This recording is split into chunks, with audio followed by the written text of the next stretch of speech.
안녕하세요. 미국 주식하는 임겐입니다. 오늘 미국장 한번 보겠습니다. 구독과 좋아요 부탁해요. 오늘 시장은 미국의 이란 핵시설 공격 이후 이란이 카타르 내 미군 기지에 대한 보복 공격에 나섰다는 소식에 잠시 상승폭을 반납했지만 이러한 사항은 모두 요격이 됐고 인명피해가 없다는 소식에 다시 상승폭을 키우는 모습을 보여 3대 지수 일지 상승폭을 키우는 모습을 나타냈습니다. 여기에 연준 내 매파로 꼽혔던 미셸 보먼 연준 부의장 역시 7월 금리 인하를 주장하면서 조기 금리 인하에 대한 기대감이 커진 점도 주가를 끌어올렸다 할 수 있는데요. 이어 테슬라의 주가도 이날 8% 이상 상승해 348달러까지 올라왔고 장중한 때 357달러까지도 올라 그동안 저항선으로 이끌어졌던 350달러도 뚫어버리는 모습을 보여줬습니다. 이에 테슬라가 이날 상승을 하게 된 주요 배경은 텍사스에서 로보택시 서비스를 시작했기 때문인데요. 이에 테슬라는 로보택시 서비스를 오스틴에서 시작한다고 발표했고 이날부터 정액요금 4.2달러에 오스틴에서 지정된 구역에서 서비스를 시작하게 됐습니다. 이에 서비스 초기 안전성 논란을 피하기 위해 조수석에서 안전 감시자를 동승시키는 방식을 채택했고 이러한 조치는 비상 상황에 개입해 시스템 오류를 바로 잡기 위해서라. 이에 테슬라의 로보택시는 엔드투엔드 방식으로 센서와 신경 그리고 AI가 직접 제어를 하면서 단순히 카메라만 사용하기에 이에 테슬라는 자율주행 기능 FSD로 누적 주행 거리가 3월까지 36억 마일로 웨이모의 약 64배에 달하는 점도 강점으로 꼽히고 있다 할 수 있습니다. 이에 테슬라의 로보택시 시험 운행 영상을 좀 보시면 전기차 업체 테슬라가 22일 텍사스주 오스틴에서 무인 자율주행 택시, 로보택시의 시험 운행에 들어갔습니다. 테슬라는 이번 시범 운행에 모델 Y 차량 약 10대를 투입했으며 비상 상황에 대비해 앞좌석에는 안전요원이 동승했습니다. 이용요금은 정액 제로 약 5,800원으로 책정됐습니다. 일론 머스크 테슬라 최고 경영자는 이번 운행을 10년 노력의 결실이라고 평가하며 차량에 탑재된 인공지능 칩과 소프트웨어는 모두 테슬라 내부에서 자체 개발한 것이라고 밝혔습니다.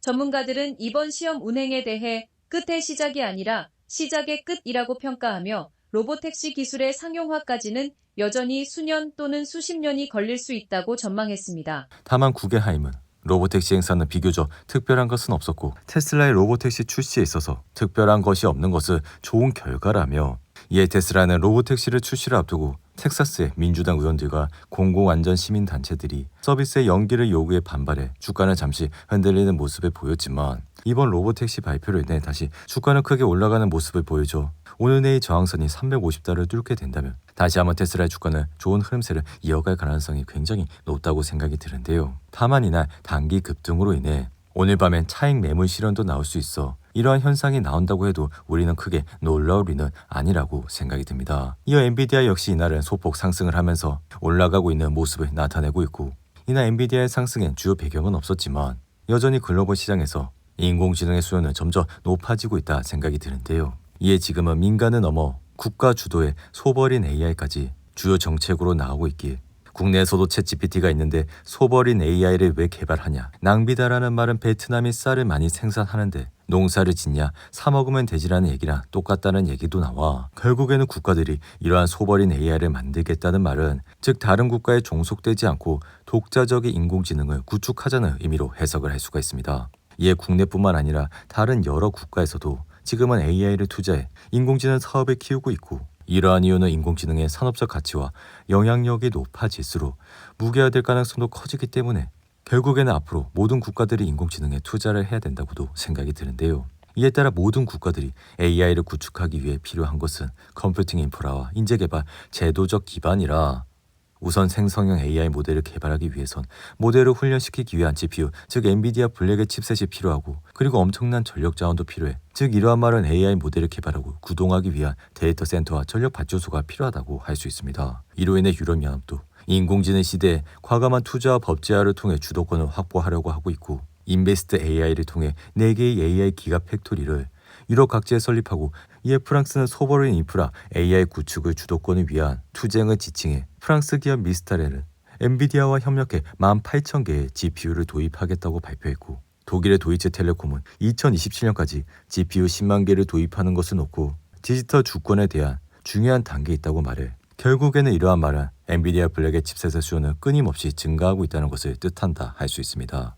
여기에 엔비디아 칩셋을 적용한 데이터 센터 그리고 기업들은 결국에는 엔비디아 소프트웨어를 사용할 수밖에 없어 쿠다 시스템은 지금보다 더 발전할 예정이라 한번 블랙에를 적용하면 다른 기업을 쓸 수도 없는 그러한 상황까지 만들어지기에 앞으로 엔비디아의 기술력은 점점 더 발전이 될 것이라 생각이 드는데요. 한편 나스닥은 미국이 이란을 공격하고 이란 역시 미국을 공격하면서 잠시 흔들리는 모습을 나타냈지만 1% 가까이 상승했고 이란은 카타르를 주둔 미군 기지를 향해 미사일 공격을 감행했다는 소식도 나왔지만 인명피해는 발생하지 않았고 미사일도 14발에 그치며 제한적 공격이었다는 소식으로 중동 정세도 일단은 통제 가능하다는 인식이 확산돼 기관과 투자자들은 다시 주식을 매수하는 현상까지 나타났는데요. 여기에 트럼프는 무엇보다 중요한 점이 이란이 조기 경고를 해준 덕분에 생명을 잃거나 다친 사람이 없었다는 점이라 이에 대해 감사한다고 말해 이러한 전쟁은 단순 이슈 현상으로 마무리될 것이라 생각이 되며 단지 상황이 급박해 다시 하락을 할 수는 있지만 러시아와 우크라이나 같은 큰 전쟁으로 발발하지는 않을 것이라 생각이 듭니다. 여기 이날은 연준이 조기 금리 인하에 나설 가능성이 커졌다는 점도